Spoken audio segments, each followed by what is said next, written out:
What's up, metal and heavy music fans? It's Flight of Icarus again with MetalTrenches.com, and these are my 5 favorite albums of October 2020. Just kidding. No.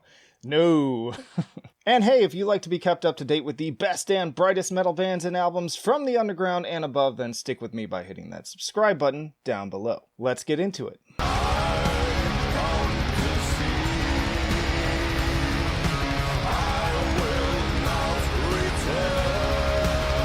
Alright, first up we've got Enslaved with Utgard. This is one of my favorite bands of all time, probably my favorite black metal band, if you can even call them that anymore, kind of progressive metal band now, progressive black metal at times, but then also progressive rock, and especially with this one. I mean, they're pushing more and more on this album in the direction of just kind of traditional, like 70s era prog rock. That's going to appeal to some people and maybe not to others. I am not particularly fond of the direction that Opeth has gone with this, even though I highly respect it, which I've talked about before, but Enslaved has managed to still maintain sort of a foundation of, especially with the black metal vocals and some of the guitar riffs that we've known from the very beginning from them, that allow me to still enjoy this music. And while this album isn't one of my favorites from Enslaved overall, if I were ranking it in the tier list that I did, it'd probably be somewhere kind of in the lower middle region. It's still one of the best albums that I've heard this year, in my top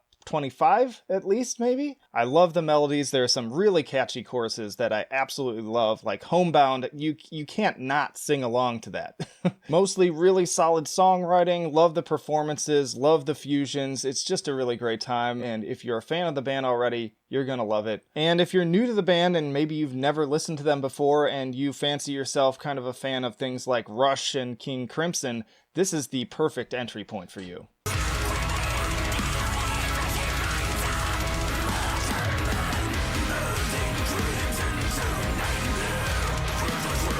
Alright, next up we've got Inferi with their new EP of Sunless Realms.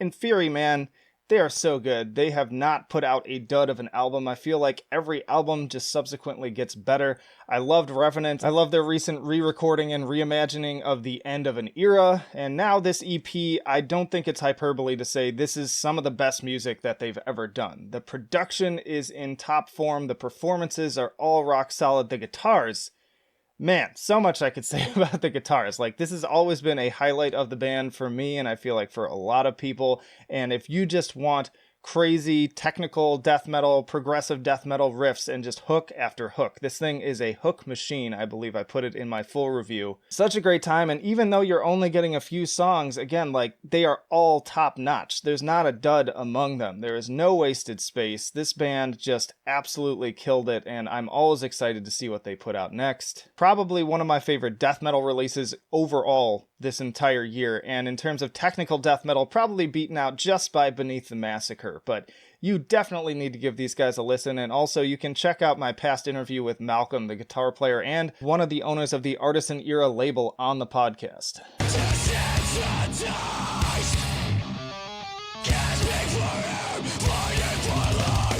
Alright, then we've got hardcore band Chamber with Cost of Sacrifice. If you just want a heavy bruiser of a record this October to just smash your skull to pieces, Cost of Sacrifice is it. I've been following Chamber for a little bit now with their kind of short EPs and singles and just the things that they've been putting out on Bandcamp on their own, and I was impressed. They kind of had sort of a little bit of a Code Orange vibe, but maybe just leaning a little bit more into sort of pure metallic hardcore, less experimentation. And with this debut full length, they absolutely knocked it out of the park. Like, it is just so heavy, so aggressive, and very consistent too. I was a little worried about sometimes when a band ventures from just doing short releases to doing a full length, it can feel a little bit stretched out, can feel like there's some filler. Not here.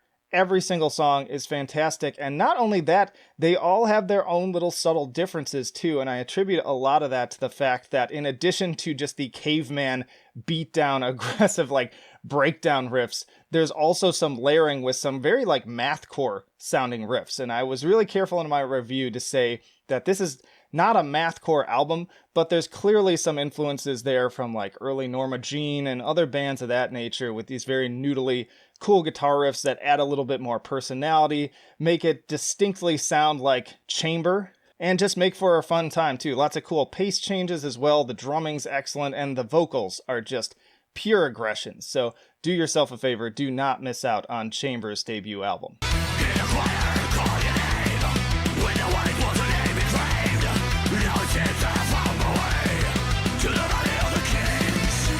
Alright, and then we have Moore's Principium Est with 7. I always love highlighting this band because I feel like they are just the underdogs of the melodic death metal scene, and they are every bit as good as Dark Tranquillity, Arch Enemy, In Flames, At the Gates. All those forerunners, like, these guys fit in perfectly with them. And yet somehow they always seem to get the shaft. Like, it's not like people don't know who they are. I see more and more publications talking about them, but in common conversation about melodic death metal bands, they almost never come up unless one person just happens to say the name, and then you'll usually get a bunch of people who are like, oh yeah, they're really good.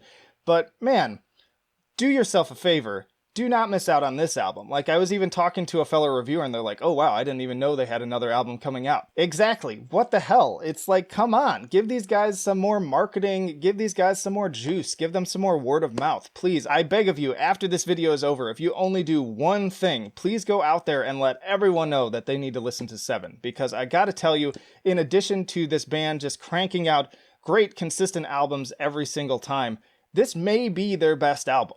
It's really hard for me to put it up against some of the classics like The Unborn and Liberation Equals Termination, but seriously, again, like I was kind of saying with Inferi, the production, the performances, the hooks, the guitars on this thing are ridiculous. Like, there are so many great, just kind of classic Gothenburgy sounding riffs, and you're gonna love it. If you love stuff, again, like Dark Tranquillity and older In Flames, and even like Enslaved, like there's a little bit of that energy in here too, because both of these bands are from Finland. Just listen to this album. I beg you. I get on my knees and I, I say, please, give these guys a chance. If you're new to them especially, you're gonna love them. If you've been listening to them for a while, make sure you don't miss this one, because it might be easy to say, oh man, there's 7 albums in and nobody's really talking about it, so you kind of drift away. I've had that happen even with some of my favorite bands over the years. Do not allow that to happen, because this album is amazing. It's easily my favorite melodic death metal album of the year so far. I'll be interested to see what the new Dark Tranquillity brings, but in a year and just a time frame where great melodic death metal albums are kind of few and far between. We did get another one this month with a Carcass EP, but it was very short, and it's like almost hard for me to count that. TLDR, go listen to this album.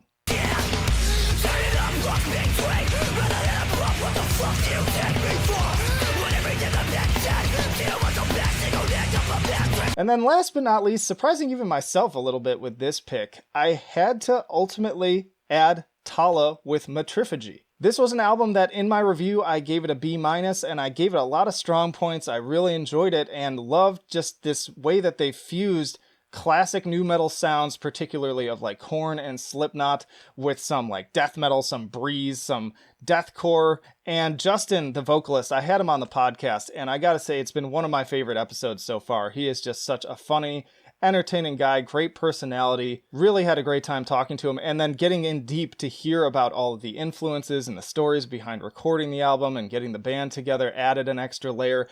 But even if I hadn't done that, every time I listen to this album, it just grows and grows. So I gave it an 8 for enjoyability in my initial review, but I'm gonna pump that up to at least a 9. Honestly, I could almost give it a 10, but there's still enough inconsistency there that I don't want to give it a perfect score in that realm, and I kind of want to step up the musicianship a little bit too. So I would overall give this album at least a B+ at this point. So upgrading this thing 2 full grades. There's just something about it. Like, I could not stop listening to it. I just kept coming back to it. I'd put it aside and say, okay, I need to move on, listen to these other things, but it would just be like calling my name. It would be sitting in the back of my mind.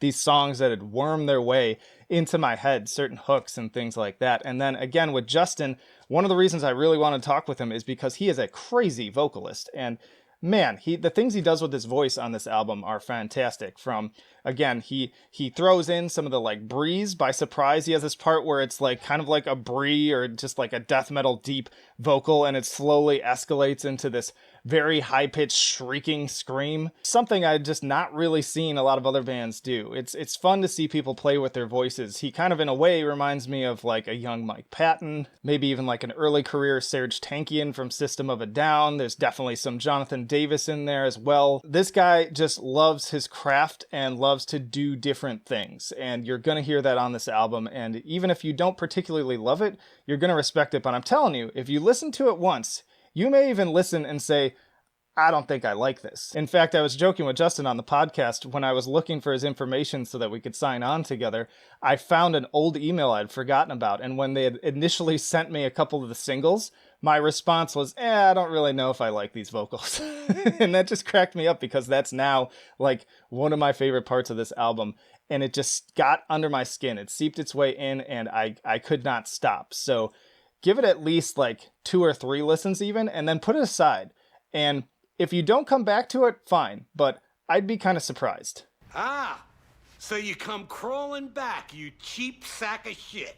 And that's it, y'all. Those are my 5 favorite albums from October 2020. And let me know down in the comments, what were your favorite albums this month? Where do you agree? Where do you disagree? And hey, just stick around, because I got plenty more videos coming right after this one. I've also got full album reviews, tier lists, interviews with the band on the podcast. Definitely check out that interview with Justin. It's quickly become one of the most listened podcasts of the entire duration that I've been doing it. Also in the description, you can see all of our social media where you can follow us, the email newsletter, metaltrenches.com for even more reviews and content, and our Patreon and Subscribe Star. I implore you, just $1 a month gets you early access to content, and more importantly, just helps me keep this train rolling. But that'll do it for now.